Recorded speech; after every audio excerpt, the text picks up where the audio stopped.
हातपाय बांधले, तोंडामध्ये कपड्याचा बोळा कोंबला आणि केला 16 वर्षीय मुलीवर सामूहिक बलात्कार. पालकांच्या तक्रारीनंतर पोस्को कायद्याअंतर्गत गुन्हा दाखल. या प्रकरणातील दोन्ही आरोपी फरार असून पोलीस तपास सुरू.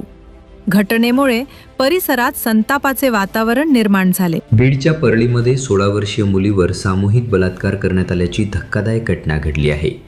परळी तालुक्यातील धारावती तांड्यावर सदर घटना घडली आहे.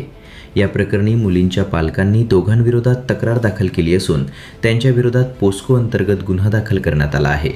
दोन्ही आरोपी फरार आहेत. या प्रकरणी पोलीस सखोल तपास करत आहेत. या घटनेने पालकांमध्ये संतापाचे वातावरण निर्माण झाले आहे. मिळालेल्या माहितीनुसार एका 16 वर्षीय अल्पवयीन मुलीला 2 नराधमांनी आपल्या घरी अगदी प्रेमाने बोलावून घराचा दरवाजा बंद करून एकाने मुलीचे हातपाय बांधले, तोंडामध्ये कपड्याचा बोळा कोंबून ठेवला आणि तिच्यावर आळीपाळीने अतिशय निर्दयीपणे लैंगिक अत्याचार केले. तसेच कोणाला सांगितले तर तुला जीवे मारून टाकू असे धमकावून पीडित मुलीला सोडून दिले. हा सर्व प्रकार त्या मुलीने घरी आल्यानंतर आपल्या आईवडिलांना सांगितला. संतापलेल्या आईवडिलांनी तातडीने परळी ग्रामीण पोलीस स्टेशन गाठून त्या 2 नराधमाविरोधात पोस्को अंतर्गत भारतीय न्यायसंहिता सहकलम बालकांचे लैंगिक अपराधापासून संरक्षण अधिनियमनुसार गुन्हा दाखल केला.